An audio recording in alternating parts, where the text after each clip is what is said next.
That to me, you may be able to come up with a better example, but that explains all of these others.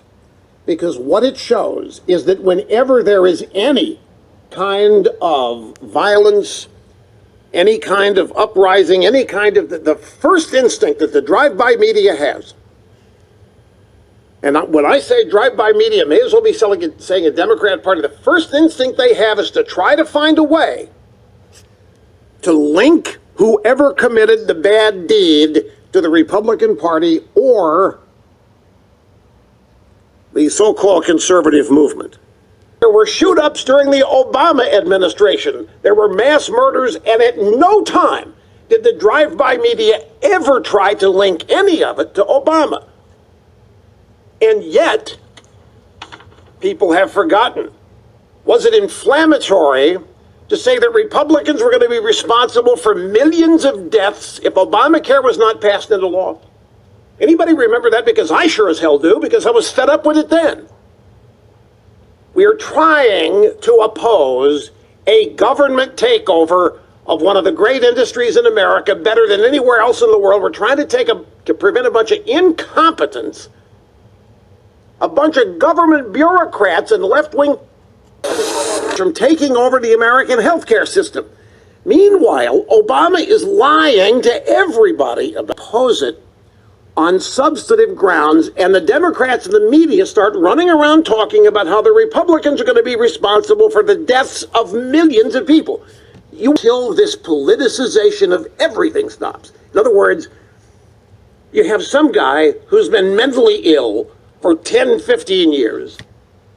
All of a sudden, it's the fault of a political party.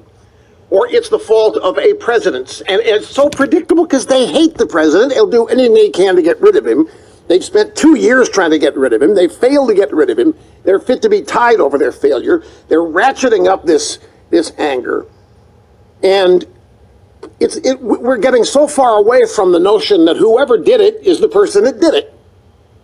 We're getting to the point where in this country, because we politicize everything, nobody's responsible for what they do. Whatever anybody does, it's because of the politics of the Republican Party or the conservative movement. As far as the drive-by media is concerned, it's not because somebody is mentally ill, disturbed. Who knows what's been going on in their lives? The media doesn't care about that, except to the extent they can link it to Trump. Well, I for one, am fed up with it.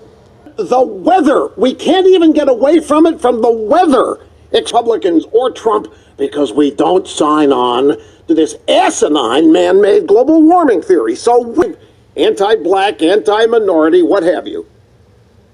Because they politicize.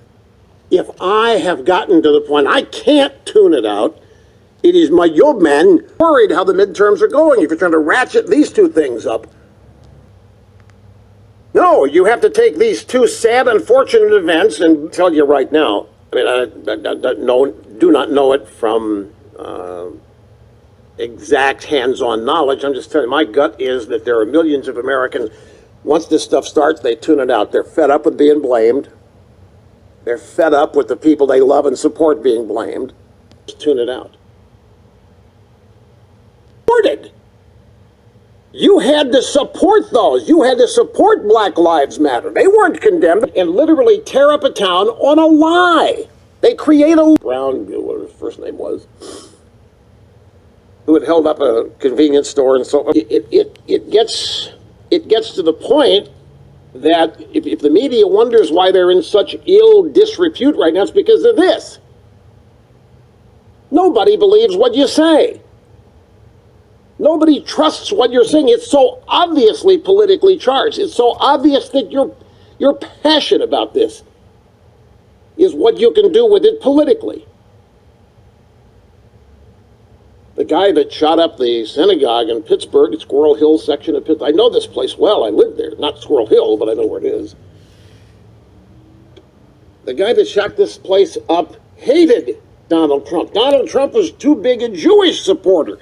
His daughter converted to Judaism before marrying Kushner. He moved the American embassy to Jerusalem. This guy thinks Trump is part of the sellout to worldwide Jewish people, and yet the media is blaming Trump. They're saying, well, that Ivanka and all that, that's just a disguise. You know, that they just did that to cover up Trump's real anti-Semitism. Donald Trump's maybe one of the best friends Israel and Israeli Jews have had in the Oval Office, and I don't know how long. Remember the case union leaders and maybe instructors and teachers they had in school